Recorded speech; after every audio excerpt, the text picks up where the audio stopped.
kan nu baasu duudhaaf seenaa saba addunyaaf kan mul'isu dhaloota qubeen dhalootaaf kalaqame naamusa ogummaatiin masakame barriif bari nagaa haa taatuuf lammiin hubannoo haa qabaatuuf. Harka fuunee akkam jirtu kabajamtoota daawwattoota keenya guyyaa har'aa hotel Skylight'tti argamne Hacaaluu Awwaardii ilaalchisuun ibsa miidiyaaleef laatamu irratti affeeramnee jirra. Mee Hacaaluu Awwaardii barana kan bara darbirraa maaltu adda godha? Galatoomii duraan dursee akkuma yeroo hunda jedhu akka hunda dandeenyu nu godhee kana siin nu ga'e Waaqayyo haadha isaa wajjin galatoomuun jedha. Gara Hacaaluu Awwaardiitti otoo hin darbiin dura Hacaaluu Foundation Hacaaluutu dursa Hacaaluu irraa Hacaaluu Foundationiitu dursa waan ta'eef Hacaaluu Foundationiin edda dhaabbatee waggaa tokkoffaa isaa irratti dhaabbatee amma waggaa lammaffaa isaati. Akkuma beekamu waggaa lammaffaa isaa irratti awwaardii calqabeera kuni marsaa lammaffaadha. Marsaa lammaffaa isaatti maaltu adda godheettee kan na gaafatteef immoo kaataagorii 10 dhufne turre barreen gaddaa baran immoo kaataagorii 12 dhufne jechuudha. Kuni adda isa gochuu danda'a. Kanan biraa ifaatuma yookaan immoo ifummaa kan jedhamu jira miti weebsaayitii Hacaaluu Hundeessaa irratti gallakkifamee akkaataa kamiin namni irree dorgomuu kan danda'u kan jedhu achirraa hubatee akka dorgomuu danda'u. Kan biraa dorgomtoonni irree akkaataa kamiin ofii isaaniitiif galmaa'anii dorgomuu akka danda'an wanta ifa ta'een ati barbaaddee akkamitti dorgomuu dandeessa kan jedhu beeksisuufis barsiisuufis gara fuulduraa namoonni karaa ati barbaaddeen kan dorgomsiistu otoo hin taane karaa isaan barbaadanii itti galmaa'anii wanti kun Hacaaluu Awwaardiidhaan ilaallata jedhanii karaa itti galmaa'anii fi hojii gaariis hojjetanii karaa itti dhufan kan jedhu kun adda isa godhanatti fakkaata. Kan biraa koree imaanaatiin hojjetame koree mataa isaa qaba awwaardiin kun koreen kun waggaa tokko guutuudha kan irratti hojjetame kan sirriitti sakatta'amee ilaallamee kaataagoriin isaarree karaa kamiin ta'uu qaba kan jedhu ulaagaan illee karaa kamiin ta'uu qaba wantoota ogummaa irratti abbaa ogummaa qabu sanaan kan hojjetamedha. Kun adda isa godha jechuudha. Guddaa ulfaadhu Hacaaluu Awwaardiin egaa marsaa lammaffaafidha kan inni gaggeeffamaa jiru. Aartii Oromoo keessatti mee faayidaa akkamii qabatte? Egaa aartii Oromoo keessatti Haceen jijjiirraa guddaa fidee darbeera mitiire. Egaa inni darburree seenaan isaa sun hojjechaadhuma jira jedhee yaada. Ammas awwaardiin isaa kun gara fuulduraatti jijjiirraa aartii Oromoo keessatti aartii Oromoo guddisuu keessatti warroota jalaa dhufeeyyii sirboota aadaa wantoota kana walitti qabatee akkaataa kamiin guddachuu akka danda'u of keessatti qabatee deemaa jira. Kan barreen gaddaarra kan baranaa wayyaa kan baranaarra immoo fooyya'aatuma deema daa'imti yeroo tokkoon guddattee kaateen deemtu waan ta'eef jechuudha.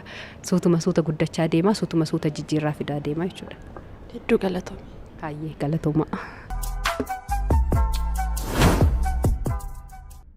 Awwaardii Hacaaluu Hundeessaa irratti maal eegda?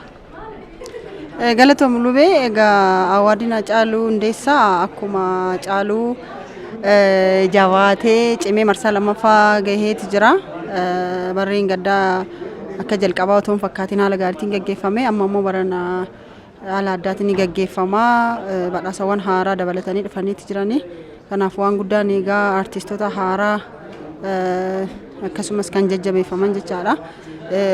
Ogeessota ciccimoos dabalatee waan gaarii fidee dhufa jedhee yaada. Baay'ee ulfaadhu mee waggaa lammaffaatiifidha kan inni gaggeeffamaa jiru. Barana maaltu adda isa godha?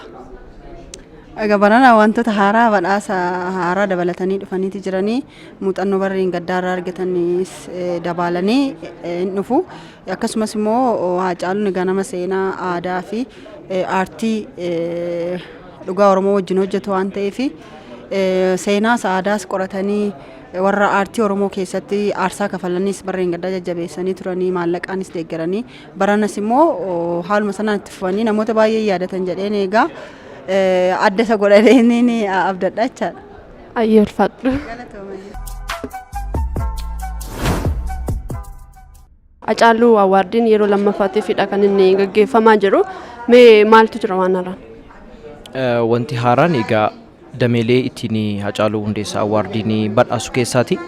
Dameelee kanaan dura 10 turanii gara 12tti guddiseetu jenerootaan kan badhaasu jira.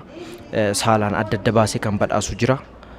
Kanarratti immoo namootni yeroo baay'ee hojii muuziqaa duuba jiranii iddoon kennamee fi badhaasaaf dhiyaatanii akka hojii isa booda hojjetan irratti jajjabaatanii fi encouragementiin argatan turanii sanarratti illee koreograafii dabalatee best music video editara muuziqaa dabalatee best directory kaataagoriiwwan akkasii kaataagoriiwwan haaraa ta'anii akkasumas madaallii ittiin fakkeenyaaf damee best new artist yookiin immoo weellisaa haaraa ittiin madaallullee fooyyessinee akka industirii muuziqaa Oromoo gituu danda'uu fi akka artistoota Oromoo haaraa encourage gochuu danda'utti kanaan dura sirboota baasanii garuu tun beekamiin hafan beekamtii yookiin immoo uwwisa miidiyaa gahaa hamma hojiin isaanii barbaadu tun argatiin hafanii garuu immoo hojii haaraadhaan kan beekamanii akka weellisaa haaraatti akka isaan consider ta'anii fi ulaagaalee haaraa mimmijeessinee dhufnee jirra. Kana malees immoo wantootni jiran kanaan dura vootii kan godhamu uummanni kan inni sagalee kennaa ture kanaan dura kan ture parsantii 30 uummatatu filachaa ture parsantiin 70 immoo abbootii seeraa irraa ture kan dhufu isa ammaa irratti parsantiin 10 uummataaf kennameetu parsantiin 90 immoo abbootii seeraatu madaala jechuudha. Maaliif dorgommiilee fi dameewwan dhiyaatan baay'een isaanii technical waan ta'anii fi uummatni vootii inni kennu hamma tokko sagaleen isaa gad bu'a jechuudha. Wanti haaraan barana jiru keessaati tokko kana kaan immoo sagantaa irratti isinis affeeramtaniitti dhuftanii akka ilaaltaniif. Dhufnaa iddoon sagalateeffadha.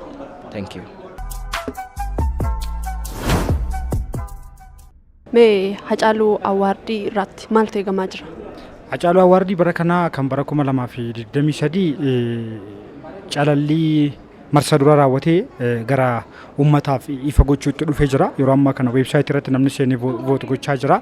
Egaa kan adda godhu wantoota hedduudhaan adda ta'etu kan dhufe. Fakkeenyaaf amma weellisa haaraa namni waggaa 5 asitti weellee baasee kamiyyuu kan hin beekamin jiru. Carraa weellisa haaraa jedhamee ilaalamuu argateera.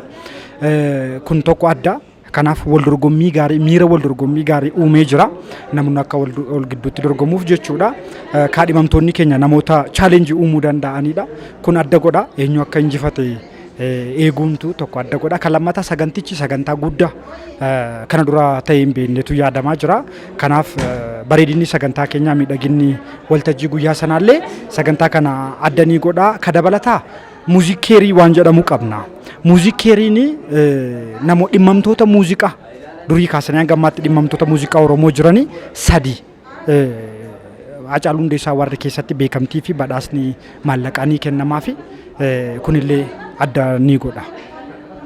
Hedduu galatoome.